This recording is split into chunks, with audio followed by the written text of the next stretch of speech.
Ketika berhadapan dengan Belanda, akhirnya Portugal kalah. Dominasi Portugal perlahan mulai hilang di Nusantara dan digantikan oleh Belanda. Perusahaan yang dibentuk Belanda ini diberikan hak tidak hanya berdagang, melainkan juga mengatur perjanjian, merekrut tentara, berperang, hingga mencetak koin emas sendiri. Oleh sebab itu, maka cara Belanda menguasai dunia jauh lebih efektif bila dibandingkan Portugal, padahal Belanda terlambat 179 tahun.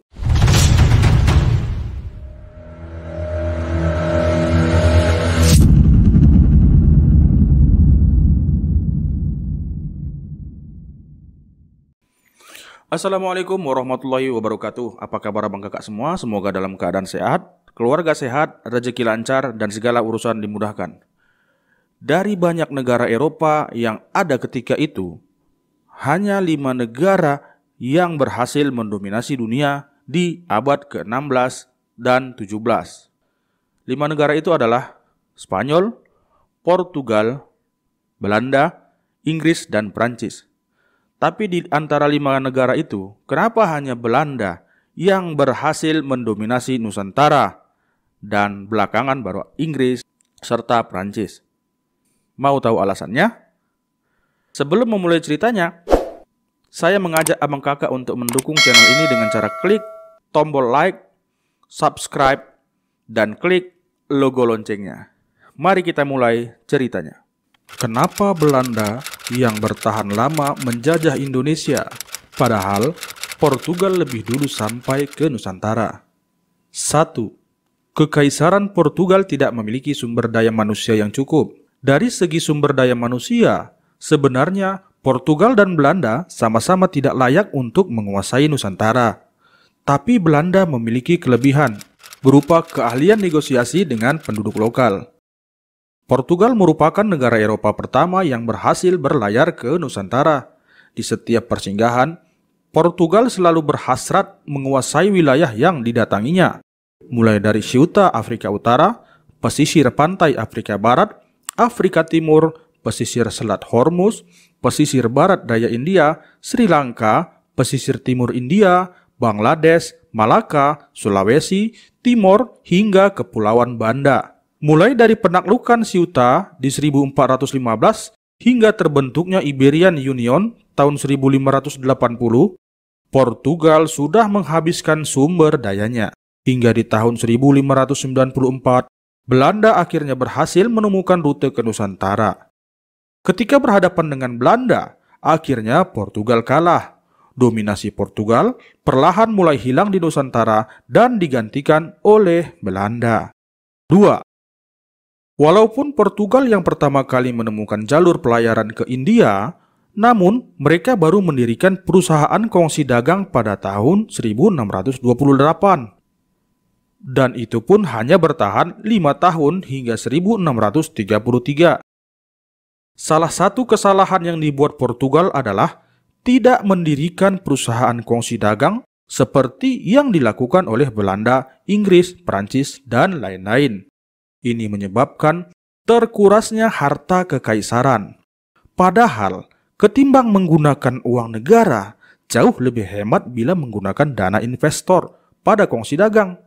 Kalau seandainya perusahaan yang didirikan bangkrut, maka kerugian ditanggung bersama, begitu sebaliknya. Walaupun sudah ada contoh dari para rival Eropanya, Portugal tetap menggunakan uang negara dalam berdagang dan mengatur koloni seberang lautan. Berbeda dengan VOC, perusahaan yang dibentuk Belanda ini diberikan hak tidak hanya berdagang, melainkan juga mengatur perjanjian, merekrut tentara, berperang, hingga mencetak koin emas sendiri. Oleh sebab itu, maka cara Belanda menguasai dunia jauh lebih efektif bila dibandingkan Portugal, padahal Belanda terlambat 179 tahun. 3. Kekaisaran Portugal memiliki reputasi buruk di wilayah jajahannya. Banyaknya pembantaian yang dilakukan oleh Portugal membuat nama mereka sudah dikenal buruk hingga mempengaruhi geopolitik dunia ketika itu. Alasan itulah yang membuat Portugal sulit berdiplomasi apabila terjadi perang antar negara Eropa. Hal ini terbukti ketika Perang Belanda-Portugis yang berlangsung antara tahun 1602 hingga 1663. Selama 61 tahun, Portugal hanya berkoalisi dengan 4 kerajaan, yakni Kerajaan Cochin, Dinasti Ming, suku Tupis di Brazil, dan Kerajaan Ormus di Teluk Persia. Sedangkan Belanda berkoalisi dengan 7 negara, yakni Kesultanan Johor, Kerajaan Kandy India, Kerajaan Sitawaka Sri Lanka, Kerajaan Jaffna Sri Lanka, suku Tupis Brazil, suku Tarairiu Brazil, dan Kerajaan Ayutthaya di Thailand sekarang. 4. Krisis suksesi Kekaisaran Portugal yang berakhir dengan Uni Iberia. Hasrat Portugal untuk menguasai dunia mulai kena batunya. Pertempuran melawan Kerajaan Maroko di Afrika Utara menyebabkan Raja Sebastian I meninggal pada usia 24 tahun di tahun 1578. Sang raja digantikan oleh kakeknya yang seorang kardinal, Henry namanya, yang hanya memerintah selama 2 tahun, lalu wafat di usia 68 tahun. Sebastian ketika wafat belum memiliki keturunan. Henry yang seorang kardinal juga tidak memiliki keturunan yang mengakibatkan terjadi krisis suksesi. Akibat krisis suksesi ini, terbentuklah Uni Iberia. Uni Iberia ini sebenarnya lebih ke penguasaan Spanyol atas Portugal dengan cara yang halus. Akibat penguasaan Spanyol ini, otomatis musuh Spanyol menjadi musuh Portugal.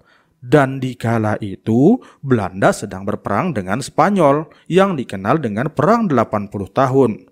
Maka secara tidak langsung, Belanda berperang dengan Portugal. Hal ini melemahkan posisi Portugal di seluruh dunia hingga Portugal harus keluar dari Nusantara, ditandai dengan direbutnya Malaka oleh Belanda pada 14 Januari 1641. 5. Prancis dan Inggris fokus terhadap koloni di Amerika Utara. Di tahun 1500-an atau abad ke-16 yang merupakan Age of Discovery, Prancis dan Inggris lebih banyak berurusan dengan benua Amerika. Baru Desember tahun 1600, Prancis merencanakan rute ke Nusantara setelah diterbitkannya buku Itinerario. Itu pun gagal. Dari Prancis, mereka mengirim 2 kapal untuk berlayar. 1 kapal tenggelam di Maladewa dan 1 lagi berhasil berdagang dengan Kesultanan Aceh. Baru pada tahun 1664, Prancis mendirikan perusahaan seperti VOC yang dinamakan Compagnie Française pour le Commerce des Indes Orientales atau Perusahaan Hindia Timur Prancis. Ketika Prancis baru mendirikan perusahaannya, Belanda sudah menjalin hubungan dagang dengan berbagai kesultanan di Nusantara. Sedangkan Inggris, walaupun berhasil mendirikan pos perdagangan di Banten pada tahun 1602, namun Inggris masih berfokus dengan pos dagangnya di Amerika, Afrika, dan India. Baru awal abad ke-18, Inggris mulai tertarik fokus juga ke Nusantara setelah bersatunya England dan Scotland di bawah satu bendera British Empire di tahun 1707 yang kita kenal dengan Great Britain. 5 alasan itulah yang membuat Belanda bisa berkuasa di Nusantara. Selain karena alasan teknis berupa keahlian diplomasi dan seni berlayar, juga ada faktor non-teknis berupa keberuntungan. Tapi dengan segala bentuk keberuntungan itu, Belanda menjalankan kekuasaannya di Nusantara dengan licik dan kejam. Politik adu domba, pembantaian, fitnah sering mewarnai sejarah kita dan menjadi hal yang lumrah di masa penjajahan Belanda yang membuat masyarakat Nusantara muak hingga akhirnya ketika Perang Dunia berakhir dan Jepang kalah kepada pihak sekutu, dan Belanda kembali dibonceng tentara Nika, trauma masa lalu muncul dan mencegah Belanda berkuasa kembali di Nusantara. Sudah kita lihat tadi, mengapa akhirnya Belanda berhasil mendominasi Nusantara. Dari kelima negara yang saya sebutkan di awal video, mengapa Spanyol tidak ada di pembahasan tadi? Ada alasan tersendiri kenapa Spanyol tidak saya bahas. Alasan tersebut akan saya ulas di video selanjutnya. Demikianlah cerita yang bisa kami sampaikan di video kali ini. Semoga bermanfaat dan masih banyak cerita-cerita lain yang mau kami ceritakan kepada abang kakak semua. Tapi untuk itu kami mohon bantuan untuk like, komen, dan subscribe channel ini. Terima kasih. Assalamualaikum warahmatullahi wabarakatuh.